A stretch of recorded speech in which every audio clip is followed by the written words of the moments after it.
Boss വീട്ടിൽ 6 wild card എൻട്രികളാണ് വരുന്നത്. അവർ വന്നു കഴിഞ്ഞ ബിഗ് ബോസ് വീടിനുള്ളിൽ എന്ത് സംഭവിക്കുമെന്നറിയാനുള്ള ആകാംക്ഷയിലാണ് ഓരോ പ്രേക്ഷകരും കാത്തിരിക്കുന്നത്. പക്ഷേ അവിടെ എല്ലാവരും ഏറ്റവും കൂടുതൽ പറയുന്ന ഒരു കാര്യം എന്ന് പറയുന്നത്, അവർ ബിഗ് ബോസ് വീട്ടിലേക്ക് കടന്നു വരുന്നവർക്ക് ഓരോരുത്തർക്കും ഓരോ ലക്ഷ്യങ്ങളുണ്ട്. അത് നമുക്കറിയാം, കഴിഞ്ഞ സീസണിലൊക്കെ മുമ്പ് കണ്ടിട്ടുണ്ട്. അവരടുത്ത് പല ഫോട്ടോസുകൾ നിരത്തി വെച്ചുകൊണ്ട്, അവരെ പ്രതിമ വെച്ചുകൊണ്ട്, നിങ്ങളുടെ ലക്ഷ്യം ആരാണ്, നിങ്ങൾ ആരെയാണ് ലക്ഷ്യം വെക്കുന്നതെന്ന്, ആരെ തകർക്കാനാണ് വന്നതെന്ന് അവിടെ ചോദിക്കുന്ന ഒരു സിറ്റുവേഷൻ ഉണ്ടാവും. നമുക്കറിയാം, കഴിഞ്ഞ സീസണിലൊക്കെ കണ്ടിട്ടുണ്ട്. റിയാസ് ഒക്കെ വന്ന സമയത്തൊക്കെ അങ്ങനെ ചോദിച്ചിട്ടുണ്ടായിരുന്നു. അപ്പോൾ ഡോക്ടർ റോബിനാണ് എൻ്റെ എതിരാളി എന്ന് പറഞ്ഞുകൊണ്ടാണ് റിയാസ് അതിൻ്റെ ഉള്ളിലേക്ക് കയറിയത്. അതുപോലെ തന്നെ ഈ ആഴ്ച ഇവർ ഓരോരുത്തർ കയറുമ്പോഴും അവരുടെ എതിരാളികൾ ഇന്ന ആളാണ്, അവരെ തകർക്കുക എന്നതാണ് ഓരോരുത്തരുടെയും ലക്ഷ്യം എന്ന് പറയുന്നത്.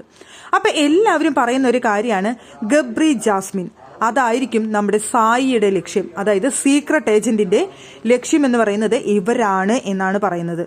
എന്തായാലും ഇവരെ ഉന്നം വെച്ചുകൊണ്ടാണോ സായി വരുന്നത് എന്നൊന്നും അറിയില്ല. നമുക്ക് ആ മാലയിടുന്ന ഒരു ചടങ്ങിന്റെ ഒരു പ്രൊമോ വന്ന സമയത്ത് അവിടെ ഗബ്രിക്ക് മാലയിടുന്നതായിട്ടാണ് നമുക്ക് തോന്നുന്നത്.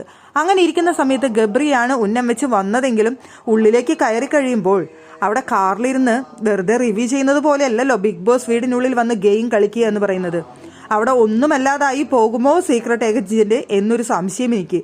മറ്റൊന്നുമല്ല, ഇപ്പൊ സീക്രട്ട് ഏജന്റ് വീടിനുള്ളിലേക്ക് കയറിയിട്ടില്ല. അതിനു മുമ്പ് തന്നെ സീക്രട്ട് ഏജന്റിനെ അതുപോലെ ഫാൻ സപ്പോർട്ടാണുള്ളത്. അതുപോലെ ഫാൻ സപ്പോർട്ടിന്റെ പേജസും ഗ്രൂപ്പ്സും ഒക്കെ ക്രിയേറ്റ് ആയിരിക്കുകയാണ്.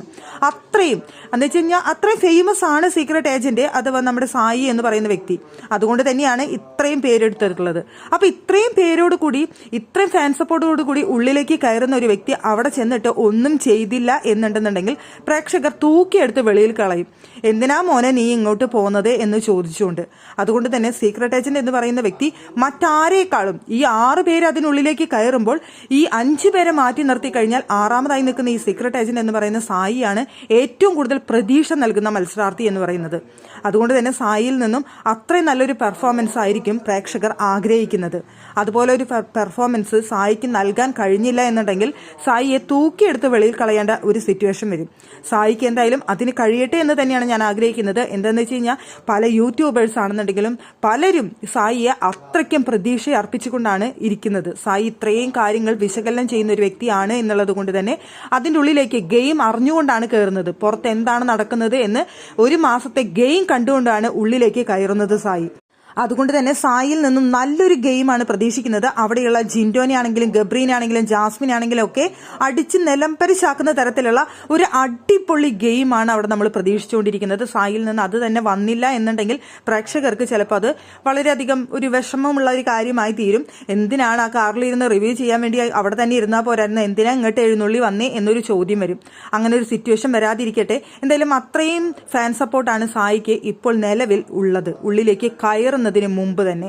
അതുകൊണ്ട് തന്നെ ആ ഒരു പ്രതീക്ഷ നിലനിർത്താൻ സായിക്ക് കഴിയട്ടെ എന്ന് തന്നെയാണ് ഞാൻ കരുതുന്നത്.